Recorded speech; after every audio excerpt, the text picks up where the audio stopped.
My sister called me the burden during her family vacation. You won't believe my reaction. Imagine this. You're on a family vacation, everything's supposed to be perfect, and then your own sister, the one person you trust most, calls you the burden. How do you react?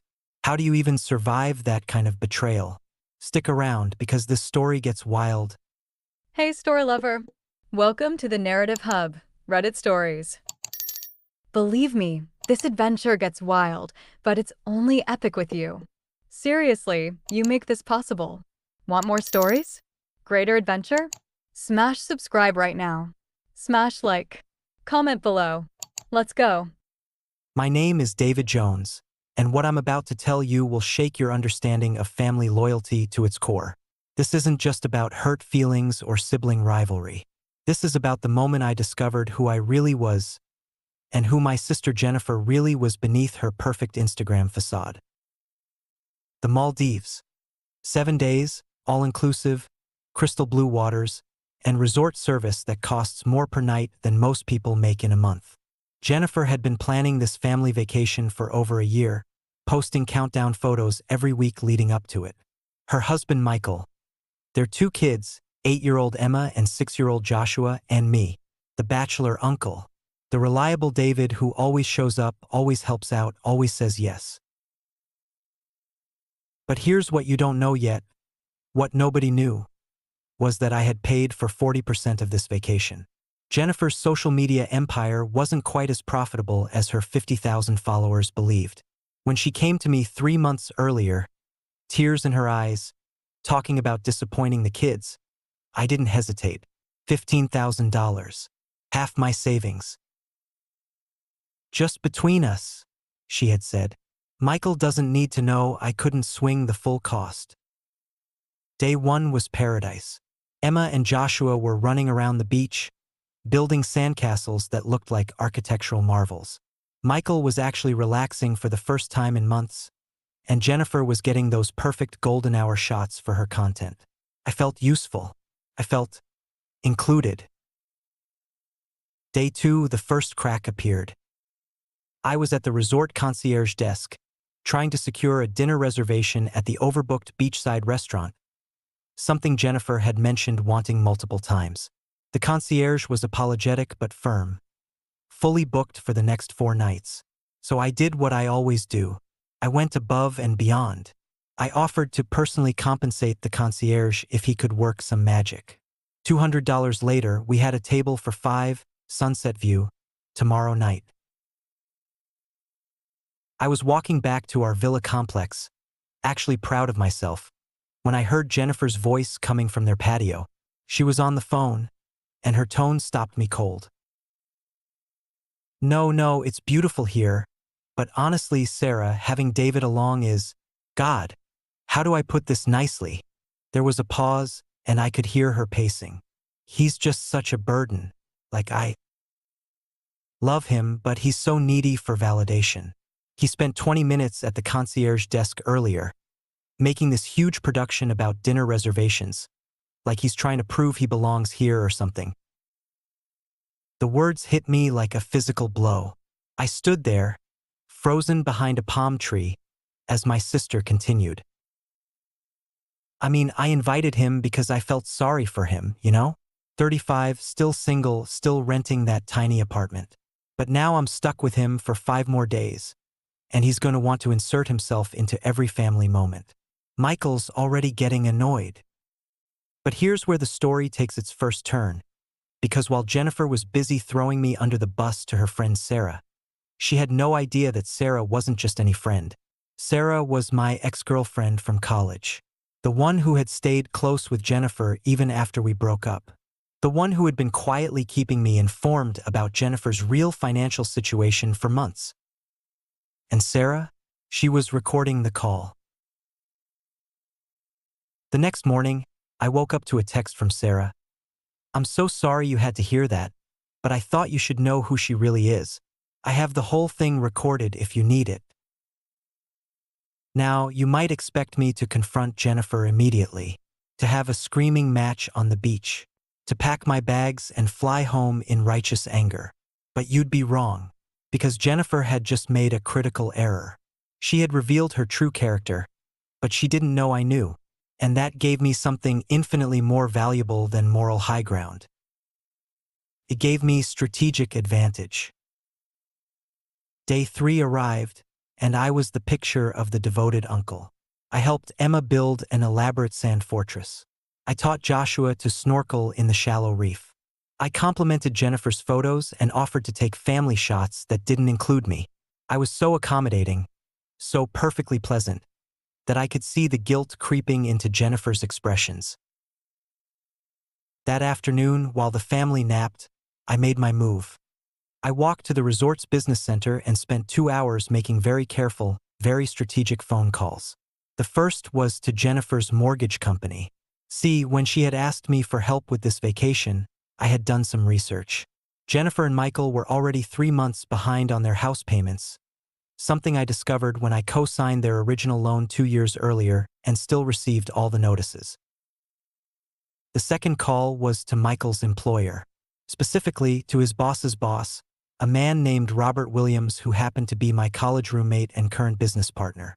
Robert had always wondered about Michael's expense reports from his last 3 business trips that suspiciously coincided with Jennifer's content creation travels to Nashville, Austin, and Miami. The third call was to my lawyer, Kenneth Jackson, to discuss the terms of my grandmother's will, the will that left Jennifer and me equal beneficiaries of a trust worth $1.2 million. The trust that required both of our signatures to access. The trust that Jennifer had been pressuring me to liquidate for months to invest in her business. But the fourth call? That was the masterpiece. I called my Aunt Patricia, Jennifer's godmother, the family matriarch, the woman whose opinion shaped every family gathering, every holiday, every major decision in our extended family. Patricia, who had no idea that her beloved Jennifer had been systematically lying about her finances, her marriage, and her treatment of family members. Patricia, I said, I need to tell you something about Jennifer that's going to be hard to hear. Day 4. The morning Jennifer's world began to unravel. Michael's company car was repossessed from the resort parking lot while we were at breakfast. His boss had received some very interesting documentation about fraudulent expense reports, and Michael was terminated immediately, along with orders to return all company property. Jennifer was initially sympathetic, until she received the call from their mortgage company. Apparently, someone with access to their account had informed the bank about several undisclosed debts and the true nature of their income situation. Foreclosure proceedings would begin immediately upon their return. But here's where it gets interesting, because Jennifer still didn't know it was me. She assumed it was just terrible timing, coincidental disasters. She actually came to me, tears streaming down her face, asking if I could help with the mortgage payment. I don't know what we're going to do, David. I might need to ask about that trust fund grandmother left us. I know you wanted to wait, but... I'm sorry, Jennifer, I interrupted gently, but I liquidated my half of that trust 3 months ago. Her face went white. What do you mean? I donated it to the Children's Hospital Foundation. In grandmother's name. It seemed like something she would have wanted. This was true, by the way. I had liquidated my portion, but not donated all of it. I had donated half and used the rest to start a foundation that provided financial assistance to families struggling with mortgage payments. Families who were honest about their situation and genuinely deserving of help. Jennifer stared at me, and I could see the exact moment she realized what this meant. No trust fund, no safety net, no backup plan. But I wasn't finished. That afternoon, while Jennifer was on frantic phone calls with creditors, Aunt Patricia arrived at the resort, unannounced. I needed to see this for myself, Patricia told me privately. After what you told me about Jennifer's behavior, I wanted to observe the family dynamic firsthand. Dinner that evening was excruciating. Patricia asked pointed questions about Jennifer's business, their financial planning, their treatment of family members. Jennifer, already stressed from the day's disasters, began snapping at the kids, complaining about the resort service, and making increasingly desperate attempts to maintain her perfect family image. And then it happened. I was helping Joshua cut his fish when I accidentally knocked over his water glass. Nothing major, these things happen. But Jennifer, wound tight from stress and Patricia's scrutiny, exploded. God, David, can you be more careful? You're such a... She caught herself, glanced at Patricia, then back at me. You're such a burden sometimes. The table went silent. Emma and Joshua looked confused. Michael turned red with embarrassment. Patricia's eyes narrowed. But I just smiled. You know what, Jennifer? I said calmly, pulling out my phone. I think there's something you should hear. I played Sarah's recording.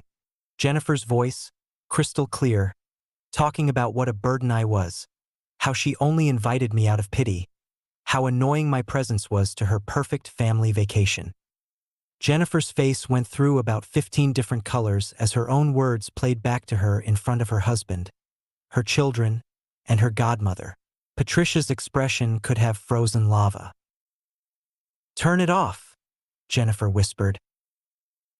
Not yet, I said. There's more. The recording continued, revealing Jennifer's lies about her business success, her complaints about Michael's inadequacy as a provider, her resentment about having to maintain relationships with family members who couldn't benefit her image. When it finished, the silence was deafening. Patricia spoke first. Jennifer and Smith Johnson, she said, using Jennifer's full name like she was 12 years old again. I have never been more disappointed in a family member in my 73 years on this earth. But here's the twist you didn't see coming, because this story isn't really about revenge. It's about revelation. See, while Jennifer was spiraling over the recording, Michael was having his own moment of clarity. He turned to me with an expression I'd never seen before: respect, maybe even admiration. How long have you known? He asked quietly. About what? About all of it. The money troubles, the lies, the way she talks about people behind their backs. I looked at Michael, really looked at him.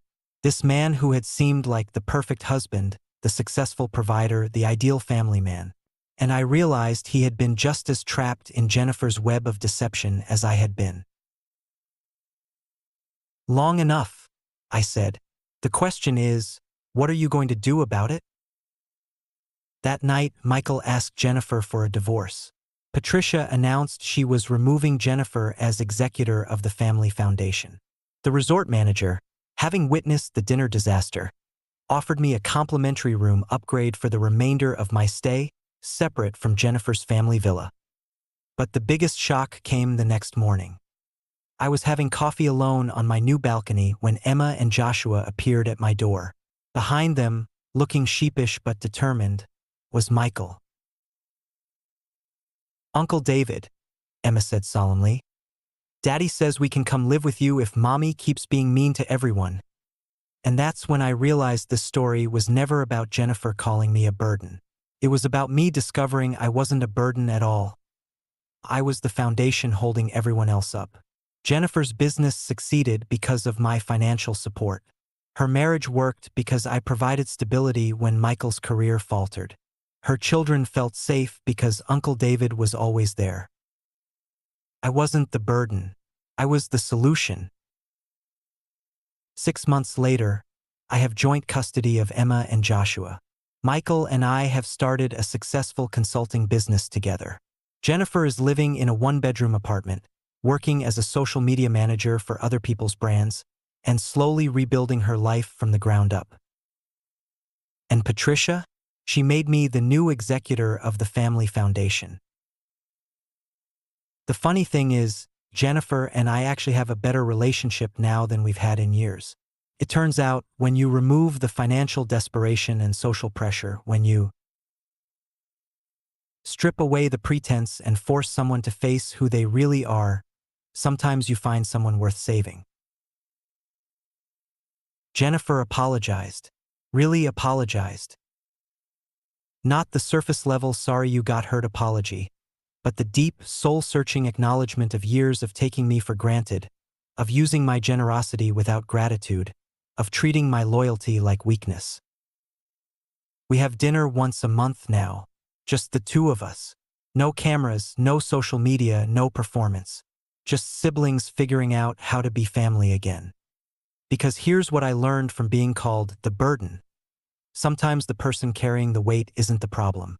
Sometimes they're the only thing keeping everyone else from falling. And sometimes, just sometimes, being called a burden is actually a gift, because it forces you to put down the weight you've been carrying for other people and start carrying your own life instead. That vacation to the Maldives cost me $15,000 and changed everything. But looking back, seeing Emma and Joshua thriving, watching Michael discover his own strength, even seeing Jennifer learn who she is without the crutch of other people's sacrifices, it was worth every penny. The burden, it turns out, was never mine to carry in the first place.